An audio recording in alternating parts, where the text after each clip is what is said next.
Well, I've been putting this off, to be honest. So many people are writing their own blogs that it's hard to imagine I can bring anything valuable to the mix.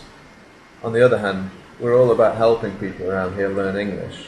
So I was thinking that if I can write articles that will be relevant to our students and I record them as a video blog or vlog, then at least people can practice their reading and listening skills through my humble efforts.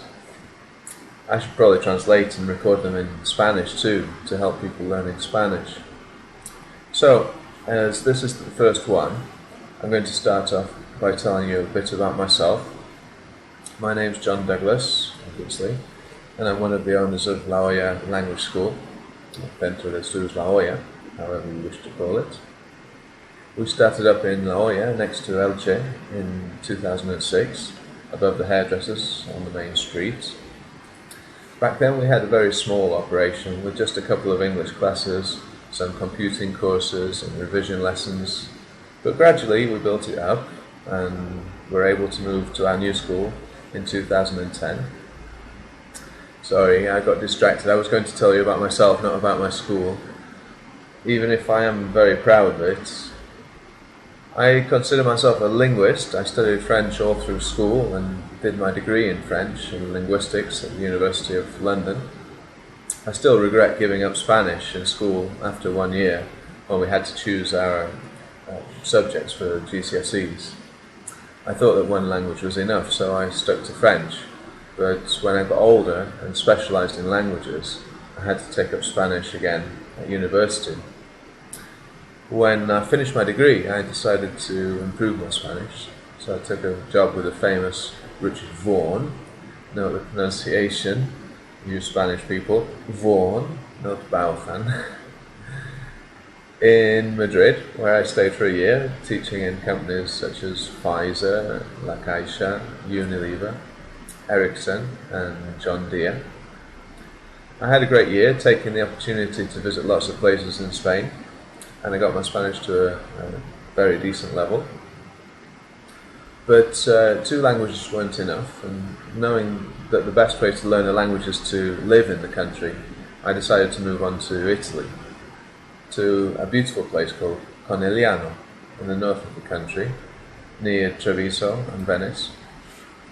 Again, I took a job teaching English, and this time I had to start learning Italian from scratch.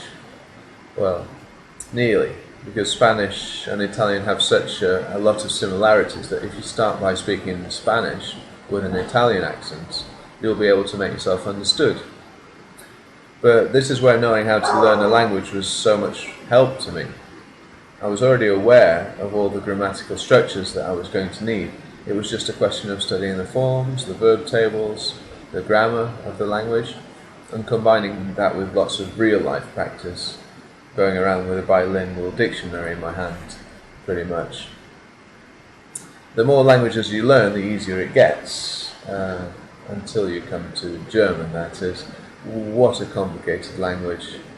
So much more difficult to learn than Spanish or Italian for me, with their Latin roots.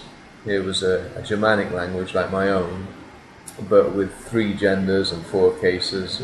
It was a real challenge for me when I moved to Austria, Innsbruck to be exact, after my year in Italy. It actually took me several attempts to finally get to a decent level in German. I spell teaching in Magdeburg and a course at Liverpool John Moores University. Well, after qualifying as a UK high school languages teacher, I decided to come and teach English here in Spain. The reason? Well, I've always wanted to live abroad, and the climate, culture and cuisine around here are fantastic. But to be fair, I came because of one person, my life partner, Monica, who's from here, and without whom none of this would have been possible. So that's a bit about me. I've left out far more than I've put in, I'm afraid, but if you meet me, you'll have to ask me about my life as a travelling juggler, or setting up a company making juggling equipment in Barcelona, or buying and selling shares for a living in Leeds.